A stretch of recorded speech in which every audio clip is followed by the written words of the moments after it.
Bismillahirrahmanirrahim. Assalamualaikum warahmatullahi wabarakatuh.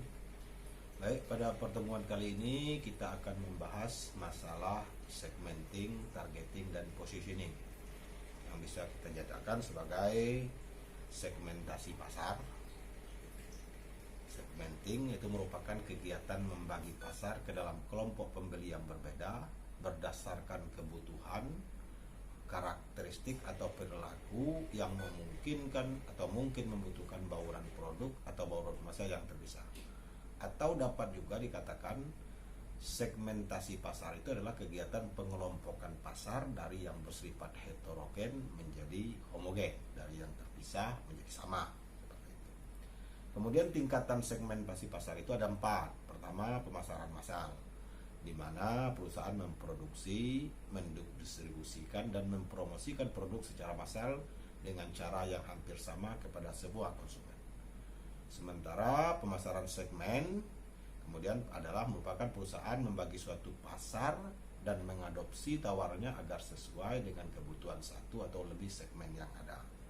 Yang ketiga itu pemasaran relung, di mana perusahaan memfokuskan diri pada pasar yang memiliki sejumlah ciri bawaan yang khas yang mencari kombinasi sejumlah manfaat khusus. Dan terakhir adalah pemasaran mikro, yaitu perusahaan merancang produk dan program pemasar yang sesuai dengan selera individu dan lokasi yang spesifik, meliputi pemasaran lokal ataupun pemasaran individu. Baik, sementara unsur utama dalam SP itu untuk pasar konsumen bisa meliputi atau terdiri dari geografis, demografis, psikografis, dan perilaku. Sedangkan unsur utama dalam SP pada pasar industri itu terdiri dari demografis, operasional, pendekatan pembelian, faktor situasional, dan karakteristik pribadi.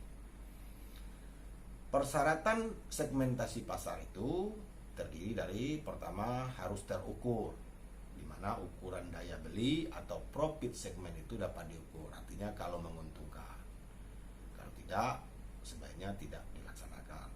Kemudian syarat yang lain atau persyaratan SP yang lain itu terjangkau, di mana segmen pasar dapat dijangkau di wilayah secara efektif. Artinya masih dalam kendali atau masih dalam layanan perusahaan. Kemudian selanjutnya substansial, segmen cukup besar dan menguntungkan.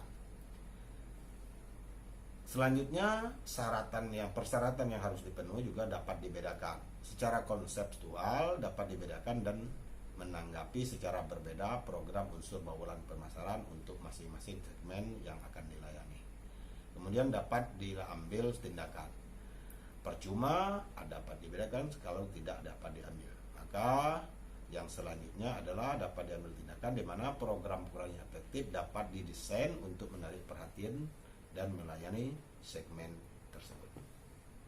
Selanjutnya kita akan melanjut kepada market targeting atau membidik pasar. Merupakan proses pengevaluasian segmen pasar dan pemilihan satu atau lebih segmen yang akan dimasuki atau kelompok pembeli yang akan dilayani, dengan melihat ukuran, pertumbuhan pasar, daya tarik, struktur segmen, serta tujuan serta sumber daya yang dimiliki oleh perusahaan.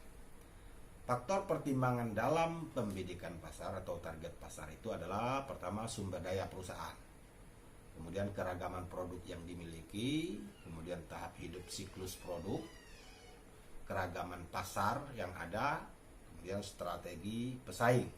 Ya, kita harus mempertimbangkan pesaing yang ada. Strategi yang dapat dilakukan untuk membidik pasar itu terdiri dari pertama pemasaran tanpa diferensiasi. Artinya kita memasarkan atau membidik tanpa ada membedakan antara pasar yang satu dengan pasar yang lain. Kemudian yang kedua pemasaran yang terdiferensiasi. Kita membedakan antara pasar satu dengan pasar lain.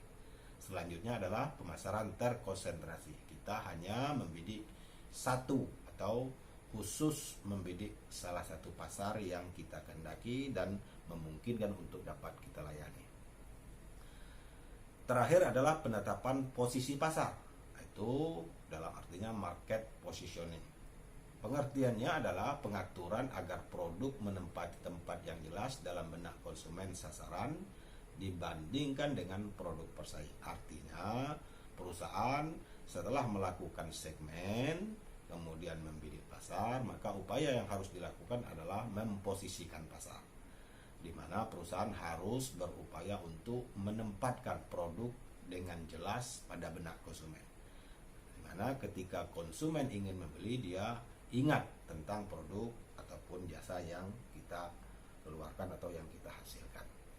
Langkah-langkah dalam positioning itu, pertama, identifikasi keunggulan bersaing. Kita memiliki keunggulan apa yang dapat kita andalkan untuk dapat menang atau untuk dapat unggul dalam bersaing terhadap pesaing-pesaing kita.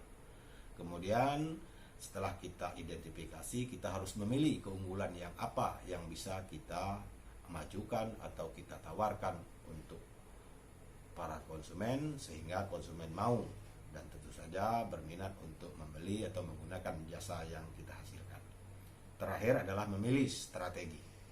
Apa itu? Bisa faktor harga maupun faktor manfaat yang kita tawarkan kepada konsumen.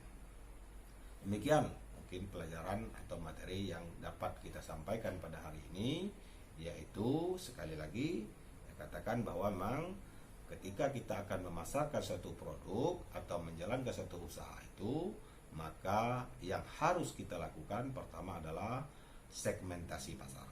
Kita membagi pasar dalam kelompok yang berbeda, yang tadinya berbeda menjadi kelompok yang sama. Tadi bersifat heterogen menjadi bersifat homogen.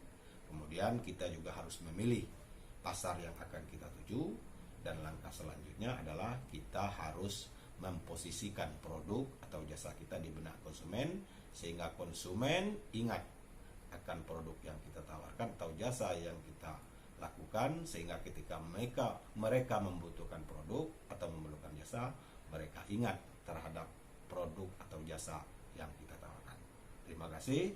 Akhir kata saya ucapkan Assalamualaikum warahmatullahi wabarakatuh.